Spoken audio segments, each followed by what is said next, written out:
One topic I discuss with a lot of photographers time and time again, and it's also something I see in emails to me through my blog, is that of Photoshop and how much it is used in people's images today. A lot of photographers wonder, is an image more down to the ability of a photographer to use Photoshop than it is to use their camera? So what I want to show here today is a basic retouching flow that I do, and in reality how little retouching I do to my images. First of all, it has to be acknowledged, if you shoot RAW, which I do, then you have to realize you are always going to require a degree of post-processing. But that degree of post-processing can be a small amount or a large amount depending on the image. In this case, I'm working on a natural light portrait, so a very, very simple portrait. The model has very, very little makeup on her. Now, I've done my best in camera to make sure that the background is free of clutter, so I've no cloning or any sort of retouching there involved, and I've also made sure that I've nailed my exposure. So in terms of getting it right in camera, I've done as good a job as I can. So really it's just the final retouching I have to do. What we can see here on the right hand side is my exposure slide hasn't really changed. I haven't had to do any recovery of highlights. I've a slight amount of fill lights added. Yes, I've brought up the brightness. I've also added a bit of contrast and a bit of clarity, which is local contrast, and changed vibrance. Just as a piece of information, I shoot in Adobe RGB, or I convert to Adobe RGB 16 bits channel, and I use 360 pixels per inch.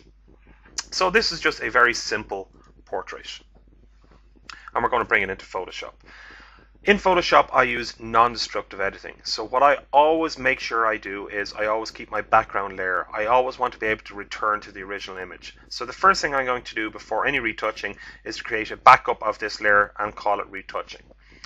One filter or plugin I do use quite a bit, particularly for processing skin, is the Portraiture plugin from ImageMonic.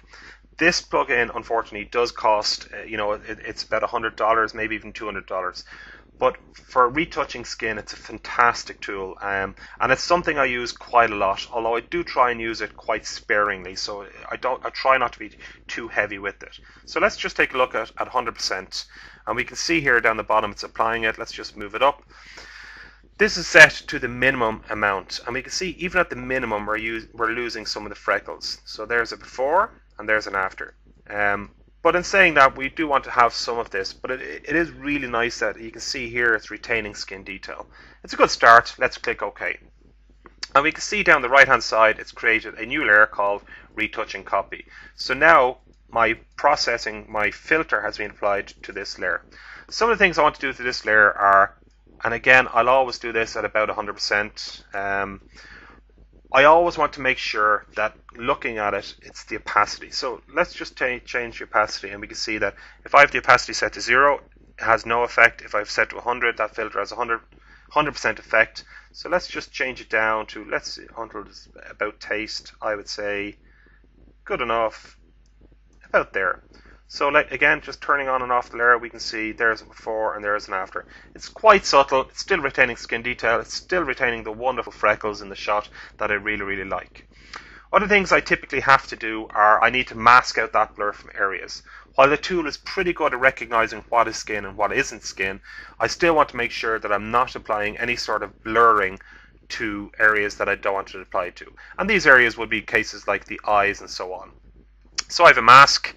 I'm going to paint black, and over this I'm going to basically make sure I paint out the eyes. This can be quite rough. We don't need to be too detailed about this. Definitely the lips as well. The lips shouldn't be blurred. We want all those little details, little dimples, and similarly the eyelashes. And finally also the hair. Let's just increase the brush size slightly for the hair. So I'm just going to brush out the hair. And similarly down here, even though that's out of focus anyway, let's just brush it out. So if we look, we can see turning on and off the mask. Let's look in very, very closely at the eyes. If I turn on and off the mask, we can see that I definitely needed to brush those details back in to make sure that the eyelashes were okay. So we're at 100%. We've done our blur. Our blur is on this layer. And what I'm going to do is I'm just going to mask it down, so I've merged it with the layer below. So now we have the retouching done. And that's pretty much the degree of retouching I'll do. To be fair, there are other little things I would do. So for instance, I'm going to back up this layer again, create another retouching layer, and zooming into the eyes, there are little things I would play with the eyes, and these are just dodging and burning. So if I come down to my Burn tool. So what I want to do is I'm going to burn shadows at about 5% with a pretty small brush, and I'm just going to go along the eyelashes once or twice, nothing too heavy. And really what I'm doing here is I'm making the shadow detail ever so dark, ever so slightly darker, and simply just around the rims of the eyes. And this is effectively, apart from the rims of the eyes, this is effectively the same as the model actually applying mascara. And again, just doing it just ever so slightly, turning it on and off, we can see the difference. And similarly, what I would also do is with my dodge tool, go to highlights, again, just about 5%, very, very rough. Make sure I'm clicked on the layer. And let's just increase the brush size just once or twice over the eyes, very subtly. And that's about it. So merge those two together. So my degree of retouching would be that. Now at this level or at this viewing distance, you cannot tell the difference between these two at all. However, obviously as we zoom in closer, turning on and off the retouching, we can certainly see there's very subtle differences.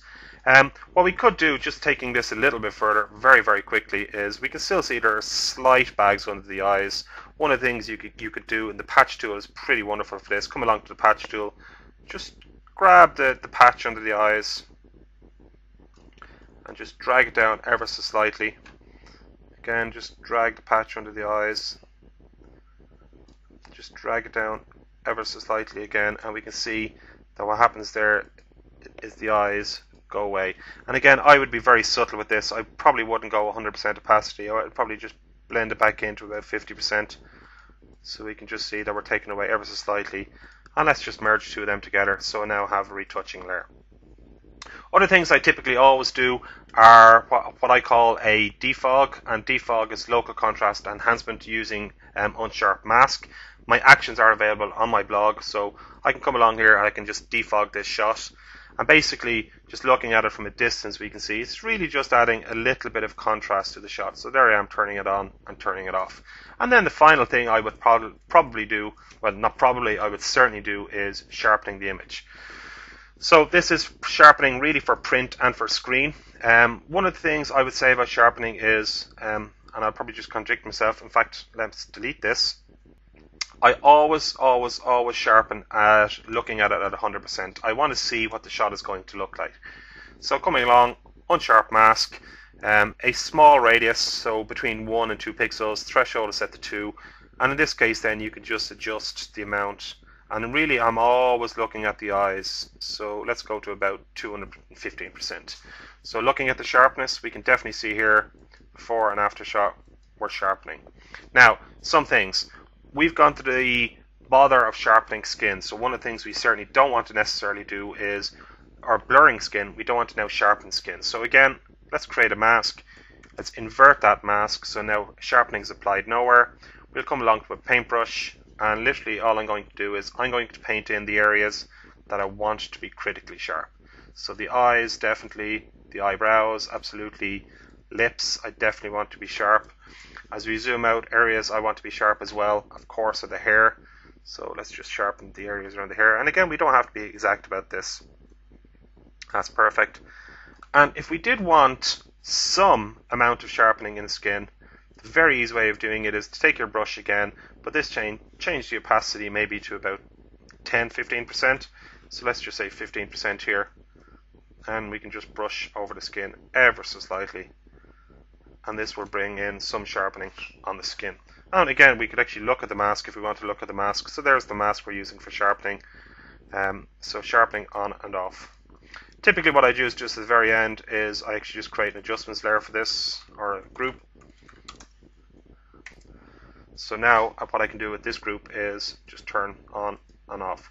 So yes, I've done a certain amount of processing to the shot, but hopefully you see most of the work is done in camera and the post-processing is really just polishing off the image.